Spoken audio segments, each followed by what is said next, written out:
بسم اللہ الرحمن الرحیم۔ السلام علیکم، میں ہوں راجہ علی منہاس اور آج میں بات کروں گا محترمہ بینظیر بھٹو شہید کے حوالے سے۔ ناظرین، ہر سال 21 جون کے دن پاکستان سمیت دنیا بھر میں جہاں جہاں جمہوریت پسند سوچ کے حامل افراد موجود ہیں اور پاکستان پیپلز پارٹی کے عہدیداران اور کارکنان موجود ہیں، وہ محترمہ بینظیر بھٹو شہید کی سالگرہ کا دن بڑے جوش و خروش سے مناتے ہیں اور بی بی شہید کو زبردست الفاظ میں خراج تحسین اور خراج عقیدت پیش کرتے ہیں۔ محترمہ بینظیر بھٹو شہید 21 جون 1953 کو پیدا ہوئیں۔ وہ عالم اسلام کی پہلی منتخب وزیر اعظم تھی۔ اس کے ساتھ ساتھ وہ کسی بھی جمہوری حکومت کی سربراہی کرنے والی پہلی خاتون وزیر اعظم تھی۔ محترمہ بینظیر بھٹو کو آج ہم سے بچھڑے ہوئے 15 سال گزر چکے، لیکن ان 15 سال کے دوران جب محترمہ بینظیر بھٹو شہید کی سالگرہ کا دن آیا، پاکستان پیپلز پارٹی کے کارکنوں نے اور محترمہ بینظیر بھٹو شہید سے عقیدت و احترام رکھنے والوں نے اس دن کو بڑے ہی والہانہ انداز میں، بڑے پرتپاک انداز میں منانے کی کوشش کی ہے۔ اب یہاں پر سوال یہ ہے کہ محترمہ بینظیر بھٹو شہید کے دنیا سے چلے جانے کے 15 سال بعد بھی محترمہ بینظیر بھٹو شہید کی سالگرہ اتنے جوش و خروش کے ساتھ منائی جا رہی ہے، اس کی کیا وجوہات ہو سکتی ہیں؟ تو آج میں نے کوشش کی ہے کہ میں ان باتوں کا ذکر کروں کہ جس وجہ سے محترمہ بینظیر بھٹو شہید کا نام تاریخ میں امر ہو گیا۔ بینظیر بھٹو شہید 2 مرتبہ پاکستان کی منتخب وزیر اعظم بنی۔ پہلی مرتبہ 1988 سے 1990 تک وہ اس ملک کی 11ویں منتخب وزیر اعظم بنی اور دوسری مرتبہ 1993 سے 1996 تک وہ اس ملک کی منتخب وزیر اعظم رہیں۔ گو کہ محترمہ بینظیر بھٹو کو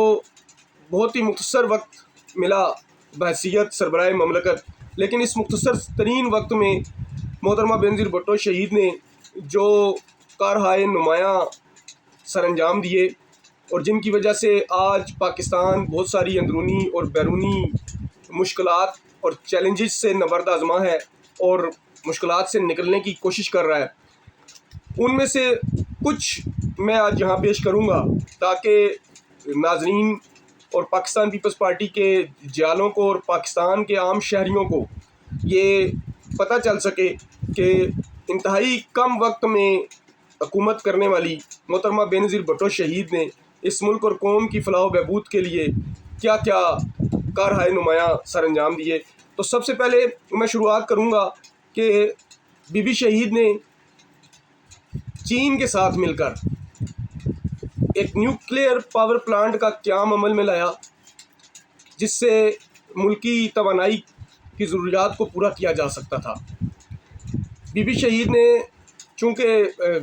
پاکستان سٹیل ملز روس کے تعاون سے ذوالفقار علی بھٹو شہید کے دور میں لگائی گئی اور بی بی شہید نے اسی سلسلے کو آگے بڑھاتے ہوئے روس کے ساتھ مزید کچھ ایسے معاہدے کیے جس سے پاکستان کے اندر مزید سٹیل ملز کا قیام عمل میں لایا جا سکتا تھا اور سینکڑوں ہزاروں لوگوں کو ان سٹیل ملز کے اندر روزگار کے باعزت مواقع مہیا کیے جا سکتے تھے۔ کامن ویلتھ ممالک میں پاکستان کا داخلہ بند ہو چکا تھا، لیکن محترمہ بینظیر بھٹو شہید کی کوششوں کے بعد کامن ویلتھ کے اندر پاکستان کی نمائندگی کو واپس بحال کیا گیا اور واپس پاکستان کا داخلہ وہاں پر ممکن ہوا۔ اسی طرح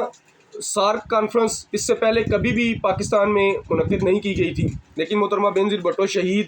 جب اس ملک کی وزیر اعظم بنی تو انہوں نے سارک ممالک کو بات چیت کر کے اس چیز پر آمادہ کیا کہ سارک سربراہ کانفرنس پاکستان میں منعقد کی جائے، جس سے پاکستان کی اہمیت مزید اجاگر کی گئی۔ بی بی شہید نے پاکستان اور پاکستانی عوام کے امن کے لیے، کیونکہ وہ جانتی تھیں کہ جب تک امن قائم نہیں ہوگا تب تک ترقی یا خوشحالی کا دور شروع نہیں ہو سکتا، تو پاکستان اور بھارت کے مابین جو کشیدگی قیام پاکستان کے وقت سے ہی چلتی آ رہی ہے، اس کشیدگی کو کم کرنے کے لیے، امن کو قائم کرنے کے لیے محترمہ بینظیر بھٹو شہید نے بھارت کے ساتھ دو طرفہ تعلقات کی بحالی کا ایک معاہدہ کیا، اور اس معاہدے میں یہ بھی لکھا گیا کہ بھارت اور پاکستان کبھی بھی ایک دوسرے کے خلاف جوہری ہتھیاروں کا استعمال نہیں کریں گے۔ اور یہ آپ کو بتاتا چلوں کہ یہ معاہدہ 1988 میں اس وقت کیا گیا جب محترمہ بینظیر بھٹو اس ملک کی وزیر اعظم منتخب ہو چکی تھی۔ افغانستان میں امن کی کوششوں میں بھی محترمہ بینظیر بھٹو پیش رہیں، اور بی بی نے ہمیشہ کوششیں کیں کہ روس کا افغانستان سے پرامن انخلاء یقینی بنایا جائے اور افغانستان کے اندر امن اور اتحاد کو، سکون کو قائم رکھنے کے لیے اقدامات کیے جائیں، کیونکہ جب تک پاکستان کے پڑوسی ممالک میں امن نہیں ہوگا تب تک پاکستان بھی پرامن نہیں رہ سکتا۔ تو بی بی شہید اس چیز کو بھانپتی تھی، اس لیے انہوں نے روسی افواج کی افغانستان سے پرامن انخلاء کے لیے بھی کوششیں کیں، اور افغانستان کے اندر امن قائم کرنے کے لیے بھی انہوں نے اپنی بہت ساری کوششیں جاری رکھیں۔ پاکستان میں جمہوریت کی بحالی کے لیے بھی محترمہ بینظیر بھٹو شہید کا نام ہمیشہ سر فہرست لکھا جائے گا، کیونکہ پاکستان میں جس طریقے سے دور آمریت میں عام بنیادی انسانی حقوق کو بھی غصب کیا گیا، اور جس طریقے سے آزادی اظہار رائے پر پابندی لگائی گئی، وہ تمام چیزیں محترمہ بینظیر بھٹو شہید کو ناگوار گزرتی تھیں۔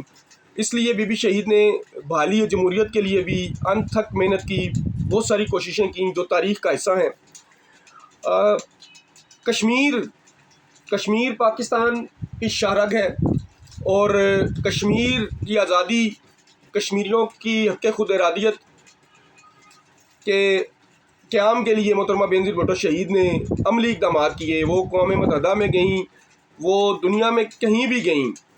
محترمہ بینظیر بھٹو شہید نے کشمیریوں کی حق خود ارادیت کی آواز کو ہمیشہ مؤثر انداز میں پیش کیا، اور ان کی ہمیشہ یہ خواہش رہی کہ کشمیر کا، مقبوضہ کشمیر کا جو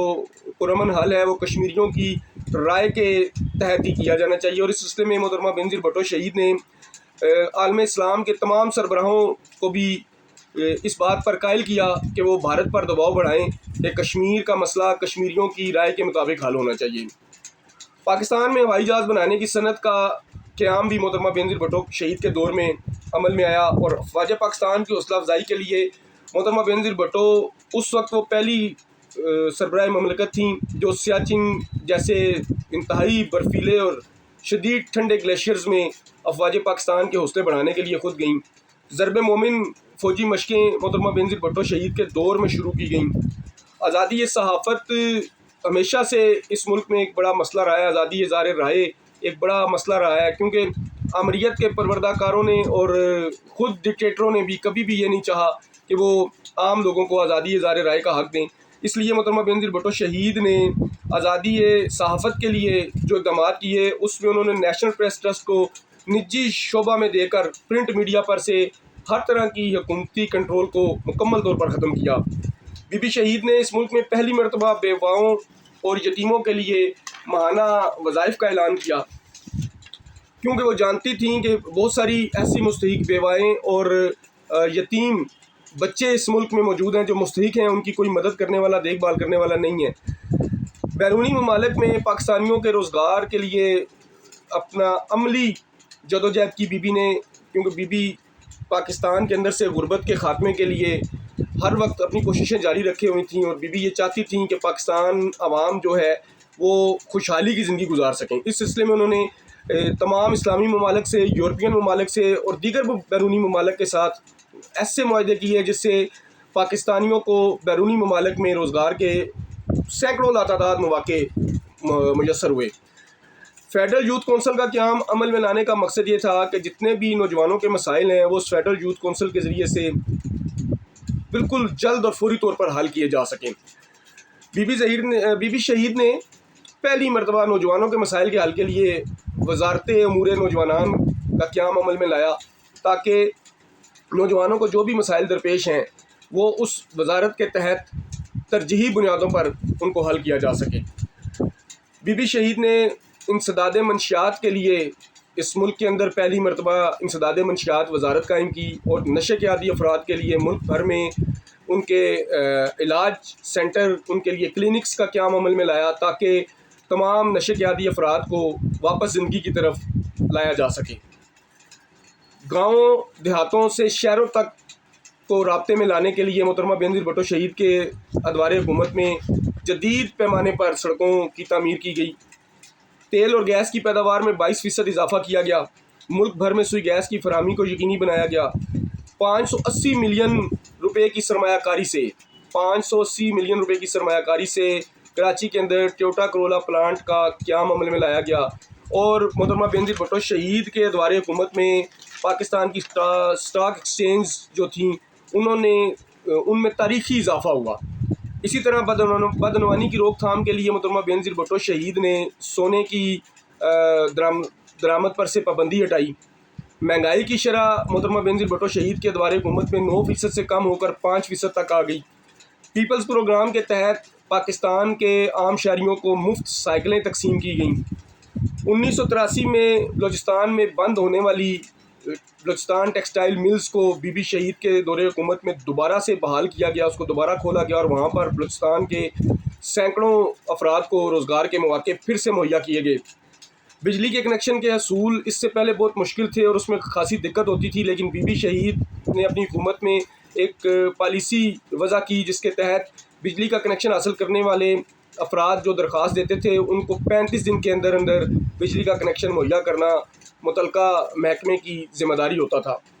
اسی طرح پاور سیکٹر میں پرائیویٹ سیکٹرز کی بھی محترمہ بے نظیر بھٹو شہید نے بہت حوصلہ افزائی کی۔ پاکستان میں چونکہ برسات کے موسم میں خاصے سیلاب آنے کا بھی اندیشہ رہتا ہے، اور سیلاب آنے سے بہت ساری فصلیں اور دیگر جانی اور مالی نقصان، لوگوں کی املاک کو نقصان پہنچتا ہے، تو اس مقصد کے لیے بی بی شہید نے سیلاب کی روک تھام کرنے کے لیے اور سیلاب کی وجہ سے کم نقصان ہونے کے لیے بی بی شہید نے حکمت عملی وضع کی اور اس کے لیے بنیادی اور احسن اقدامات کیے۔ خواتین کے مسائل حل کرنے کے لیے محترمہ بے نظیر بھٹو شہید کے دور میں پہلی مرتبہ وزارت خواتین کا الگ سے قیام عمل میں لایا گیا تاکہ خواتین کے مسائل کو ترجیحی بنیادوں پر حل کیا جا سکے۔ زمین کو نمکیات سے صاف کرنے کے لیے محترمہ بے نظیر بھٹو شہید کے دور میں بہت ساری اسکیمیں شروع کی گئیں۔ اسی طرح لوڈ شیڈنگ کے خاتمے کے لیے محترمہ بے نظیر بھٹو شہید نے حکمت عملی بنائی کہ جس کے تحت 3 سال کے اندر ملک بھر میں سے لوڈ شیڈنگ کا خاتمہ یقینی بنایا جا سکتا تھا، لیکن بی بی شہید کی حکومت جانے کے بعد اس کے اوپر آگے مزید عمل درآمد نہیں کیا گیا۔ کراچی پورٹ قاسم میں توسیع کی گئی تاکہ زیادہ سے زیادہ جو بحری جہاز بیرونی ممالک سے سامان لے کر آتے ہیں یا یہاں سے ہماری جو اشیاء ہیں وہ بیرونی ممالک تک لے کے جاتے ہیں ان کو وہاں پر کھڑا کرنے میں اور لنگر انداز ہونے میں کسی قسم کی کوئی دقت نہ رہے۔ ملک بھر میں محترمہ بے نظیر بھٹو شہید نے 445 پوسٹل دفاتر کا افتتاح کیا تاکہ لوگوں کا آپس میں رابطے کو انتہائی منظم اور تیز بنایا جا سکے۔ اسی طرح 1989 میں پہلی بار کراچی سٹیل ملز کو منافع بخش ادارہ بنایا گیا اور ہیوی مکینیکل کمپلیکس جو خسارے میں چل رہا تھا وہ محترمہ بے نظیر بھٹو شہید کے دور میں واپس منافع بخش ادارہ بنا۔ تو یہ وہ چند کارنامے تھے جو محترمہ بے نظیر بھٹو شہید نے اپنے انتہائی مختصر سے